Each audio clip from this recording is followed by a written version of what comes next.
Hello, everyone. Today we're meeting Dr. Peter Economou. He is an author, a psychologist, and mental performance consultant. Hello, Peter. Thank you for joining us today. So happy to be here, Anna. Very excited. Thank you. So let's start a conversation by diving into your journey of becoming the person you are today. What led you to discover your true passion in life? How did it start for you? Yeah, it's funny. There's no straight road as you figuring out where you're going in life. All the roads are very, very curvy, and that's super exciting to me. Started out two youngest, two older brothers, and kind of very high functioning family, and brothers played baseball, and parents were kind of always running around, and three boys, lots of high energy, and we played all of our sports really. Growing up in that area, grew up in New Jersey. You you did all sports. So like the fall, you'd play soccer, and then winter was basketball, and then spring was baseball. But I always wanted to be different. So something about me is always kind of wanted to have a bigger impact, and so I started swimming in high school, Mm. and so was always a decent student. And then yeah, like after I graduated college, I finished my swimming career, and I was thought I wanted to go, like I knew I wanted to go into a helping field, and then psychology just kind of fell in my lap, and the rest is history. Wow. So you kind of discovered your path, even like since you were a child, and the sport kind of led you to that true passions of yours, right? And I know you also being a coach to those who are in sport, and you Yes. train them to really focus on how to become that high performer in what they do. And what would you say the most important factors when it comes to mental performance and being a high achiever, especially when you're like in the top 1% of, if you want to Yeah. be the best. So that's what we're talking about here. And how can we tap into that potential of the power of what every one of us has, but don't Yeah. know what to do. Yeah, it's almost like a superpower, right? Yeah. And so, like being able to tap into that, yeah, I mean, that's mental skills training. And so, I've always sort of thought of myself as a coach, which not every psychologist would. But I think, having grown up in the world of sports, my father was an entrepreneur and, kind of ran businesses. And so I always sort of saw what that was like and what it took. I mean, it's a lot of Mhm. sacrifice and a lot of hard work. And so you have to stay healthy, you have to stay grounded to be good at all that. Yeah. And also, like you mentioned, the health, it becomes your priority. So I Yes. feel like a lot of times we don't prioritize our mental and physical well-being enough to see what can we bring out to the world. Because if we don't fill the cup enough with the energy that's required and fulfill all of the needs, nothing will be presented to the world as a service to other people, don't you think? Yeah, I mean, I love that you use that metaphor. You have to fill the cup. You got to Yeah. water the seed, fill the cup, and that takes work. And I don't say that in like a intimidating kind of way. I say that in just a realistic way. Like it takes commitment and it takes work to make sure that your cup is filled. Because the world that we live in, especially you and I in the New York, New Jersey area, it's it's shaky, so the cup's constantly spilling, and so you got to make sure, like, how do you keep your cup steady and full? Yeah, especially with a lot of distractions, Yeah. we're always on the run doing something and not really stopping and pausing and giving ourselves the time to, process, especially those emotions that rise up on a daily basis. Yes. And people just tend to suppress them and ignore them and avoid them. And in the end of the day, don't we wonder why we're feeling this way. Everything comes back to us not giving ourselves enough time to really sit with our emotions and let them be released. What do you think about like emotional health, and how does it really relate to overall well-being?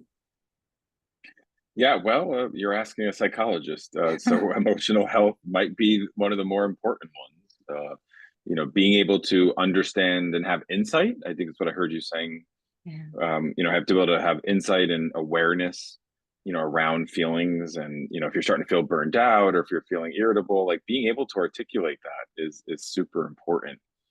So I think emotional health is probably critical for all of our well-being. Absolutely. Yeah, and I think sometimes we hear like how we've been raised during our lifetime and what are the messages that being given to us, and how Yes. we tend to treat our emotions, how we kind of like look at them as maybe it's a weakness to express how I feel, Yeah.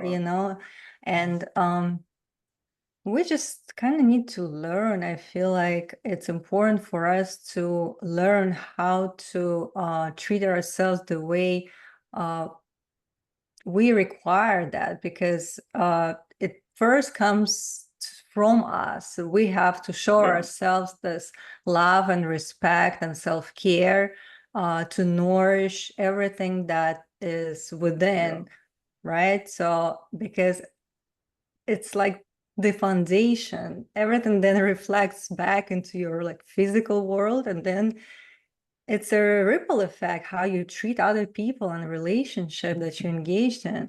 So yeah, and with us making ourselves a priority, it's something that everyone should, I think, focus on a daily basis and be consistent with that. It's not just like once a month, but you have to be always aware. And everything, Yeah. yeah, comes back to awareness and being present in that moment, right? Mhm. Because of all the distractions, sometimes we just really don't notice, Yeah. or we tend to not give it enough importance of what is it that comes up. So how can we become more present? What worked for you or maybe for your clients to help with being aware, and maybe some kind of like daily routine that you developed in the morning or before you go to bed? How can you bring yourselves here in the present moment? Yeah, present moment living is hard. I mean, you said a lot of really great stuff there. I mean, I wanted to take a point to say about like the cross-cultural stuff. I mean, absolutely that people, depending on their culture, have shamed us around emotions and Yeah, gender right. expression, things of that nature. So I think that that is absolutely a part of overall health, is getting a really critical, healthy sense of oneself. It's a lot of the Mm-hmm. identity development work, which is where psychologists are kind of helpful to conceptualize the development, like what's developmentally appropriate. And so culture has a significant impact on that. In terms of Mm-hmm. routines, there's lots of mainstream books around habits, and so building habits and all that. So Mm-hmm. I don't, whatever a reader or listener kind of connects with, that's the book to read. I don't have like a recommendation per se, but it's about just trying to cultivate some kind of practice, and the practice will take some time to become just really ingrained in you, and it becomes a part of your culture then. So Yes. like for me, it's like every morning is a meditation, some quiet time, and a workout. Mm-hmm. Every night there's a meditation, so that I follow and study the Zen tradition. So it's always sunrise, sunset. Um, but of course, very American and, New York metropolitan area of me. Um, I'm never done with work by sunset, but, I do try to Yeah. make some time to acknowledge that the sun is setting. Yeah. Hmm. No, I believe meditation is very has a lot of benefits. I've noticed Hmm. for myself and a lot of people who I interacted with, and you just shared that as one of the tools that you use. And I would think like it's some tool that we can just tap in and it's available to all of us. And it Hmm. really brings you to that sense of calmness and peace, and really helps you to connect with yourself, to calm your mind. And yeah, like I said, being in that stressful environment, we also have to be aware of what's available to us in terms of the tools to bring ourselves to that center, to ground, right? What can we Yes, do? And with that knowledge, we know we can always, um, use that tool whenever the time comes and everything is available. It only comes to back to reminding ourselves to be present and knowing that it's important for our well-being, right? absolutely. Yeah, absolutely. Yeah. I like what you said because you don't want to only do it reactively, so Yeah. it's a tool. And when you do it proactively, it's there, and it does contribute without us even knowing it's contributing. So we don't want to only do it when we're feeling like life has just gotten tough in this moment. Right. So we don't want to wait until No. it's too late, I would say. It's Hmm. better to prepare yourself for those times to come, because they will, there is no avoiding that. And No. but again, like nowadays, a lot of tools are available. I just want people to be aware of what's out there so they can use that for their own advantage. Yeah. And uh, also, I want to touch upon the books that you wrote, because I mentioned you an author. If you can just let us know what books Yeah. came to life and what inspired you to write them. Well, COVID inspired, the first book, actually, Mindfulness Workbook for Beginners, because there was more time. It was a Mm, scary time. I had been doing telehealth and, treating people on, through web-based systems for over 10 years when COVID hit. So it was a pretty easy transition in that way. Um, but it was still like working in this really unknown, scary time. And I felt like more people needed mindfulness. And, it's really one of the first, and maybe still the only kind of general mindfulness workbook. It's not specific to any kind of disease or diagnosis, but it's really just how someone can kind of do this and integrate it into their life, no matter what their life looks like, whether they're, a homemaker or working at a local coffee shop, like it's all ways that, or a CEO, like anything that in mm, between, it's really a thing that could just be integrated into what someone's doing. okay. Yeah. So one book is about mindfulness, and I think there is another one, right? Yeah. So the other book is more of like a journal. Mhm. It's a mindfulness journal for anxiety. So Okay. that one's more specific for how you could kind of take anxiety and really just kind of address it head on, not let that take control of you, but rather let you kind of understand how you can work within, and use the anxiety. So these are all, both books are not meant to be read cover to cover. Hmm. There's like little kind of snippets, like a buffet. You kind of go Yeah. in, you read a little something, you taste it, and then you can go walk out. Digest, and then come back, maybe do a Mm. little bit more tasting, and then come back and digest. So that's the way they're meant, because that's the process. The process of building a mindfulness practice is it's long term. It's over your life.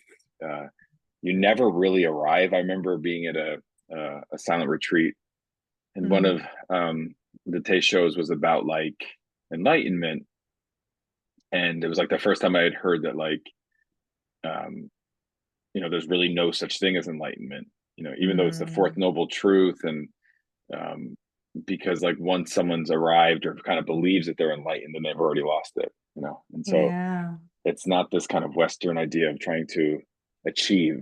When it comes to that stuff, it's really like a release of achievement. It's wild. Right.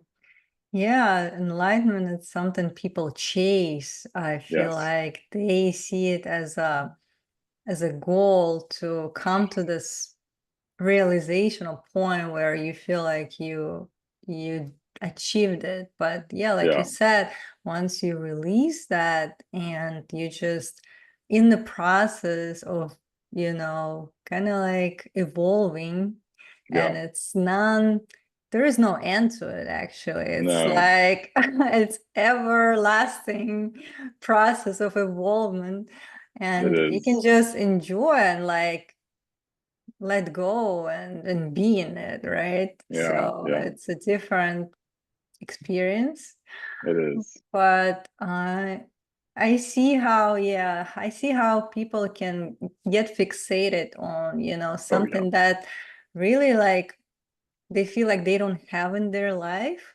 and Hmm. something that they start to chase, and they don't really see that everything that's given to them, everything that's provided right here, right now is enough, and they don't Yeah.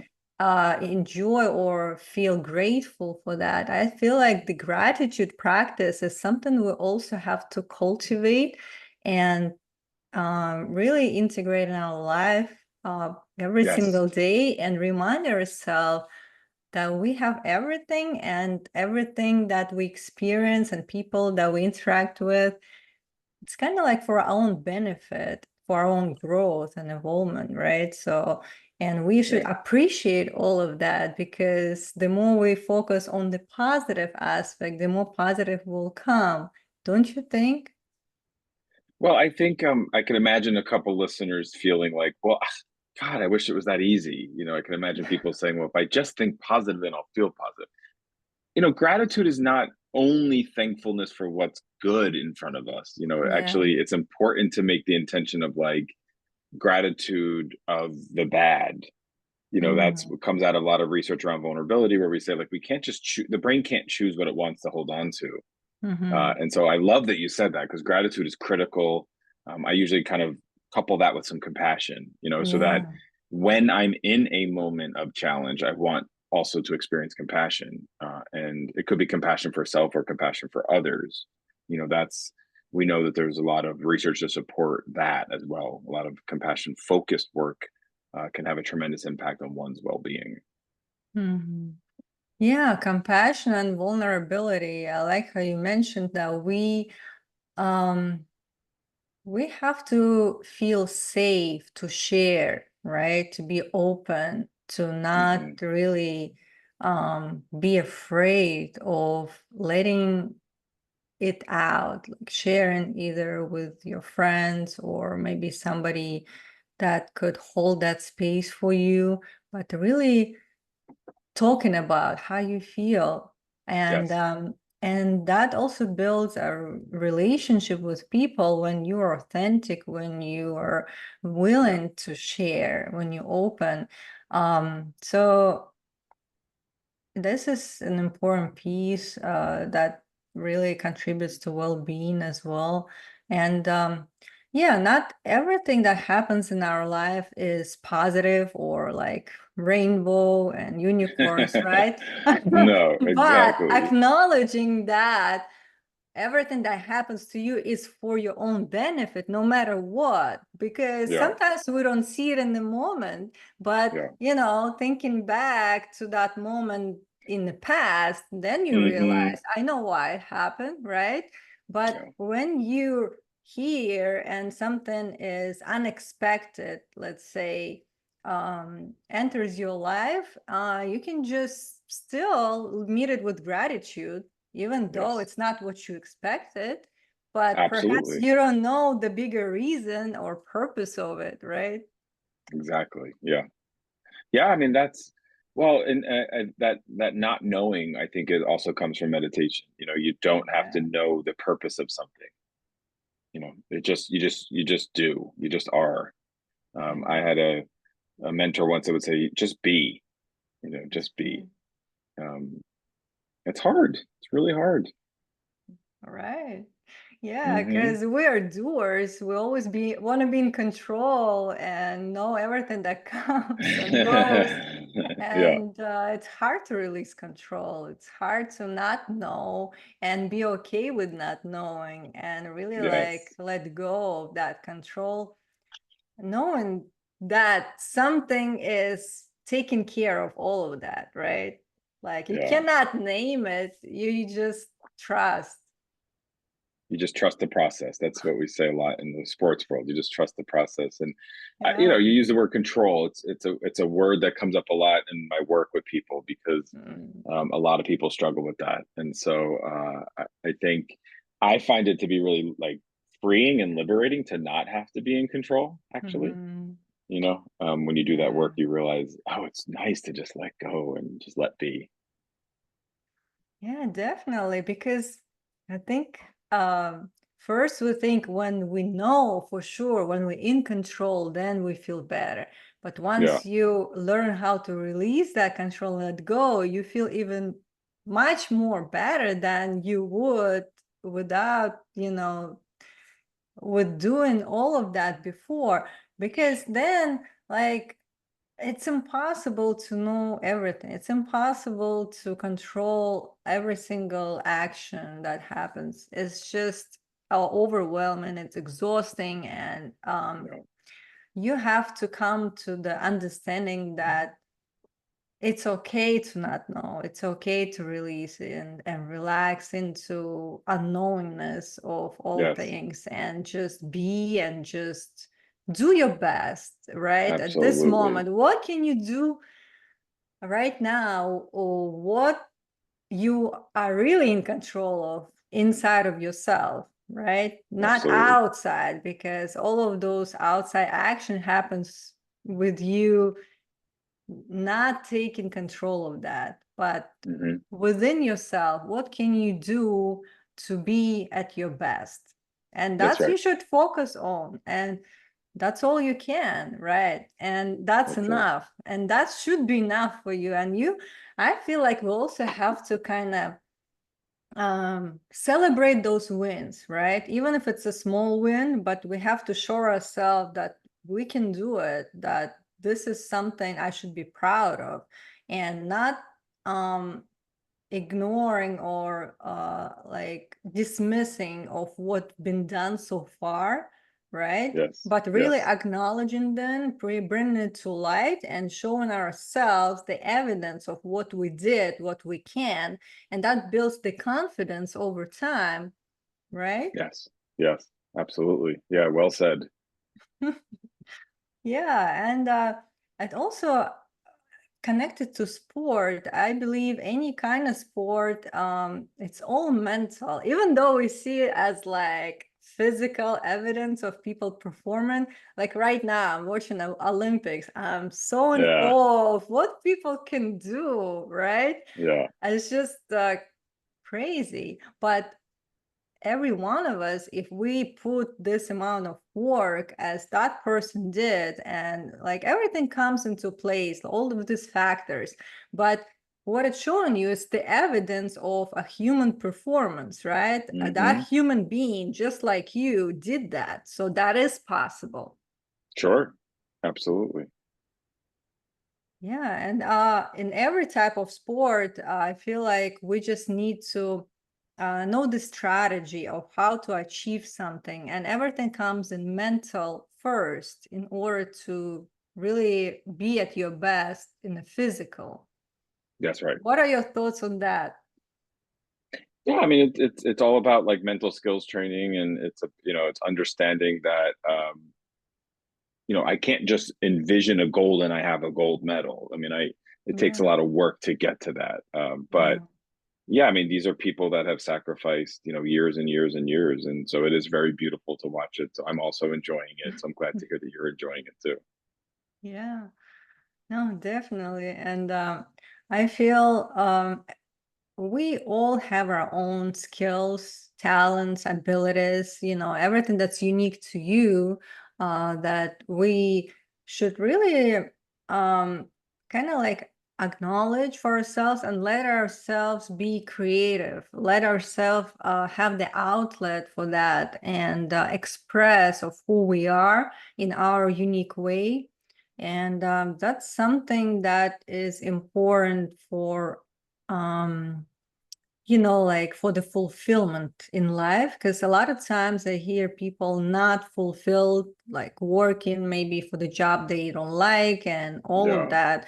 But I think maybe we should start looking into what is it that we want, like being clear of what gives us that desire to be ourselves, or how can we express ourselves, what can we do, maybe start it like as a side hobby or project or something that will help us to really have an outlet for the creative part of us. And this Yes. is something been overlooked, and I feel it's important to really also prioritize in our life. Yes. Yeah, I think so. It's important to have more going on and definitely to tap into your creative parts of your brain. Yeah. And so right now, I know that you have clients and you've been a mental performance consultant and a coach, and you've been executive coach. For those who would like to connect with you and find you online, how can they find you? All my socials, the official Dr. Pete. So official Dr. Pete, find me on Instagram and send a message and would love to connect. All right, I'm gonna also add it in show notes as well. And as we close today, what would be the final thought for our listeners? I just hope that everyone just realizes that, life is all about turns. It's Mhm. wherever the turn is, the road's not straight. And so one thing is just to make sure you have your seatbelt on as you're going around all the different turns. Yes, definitely. Thank you so much for sharing your thoughts and wisdom, and I hope you enjoy your day. Thank you.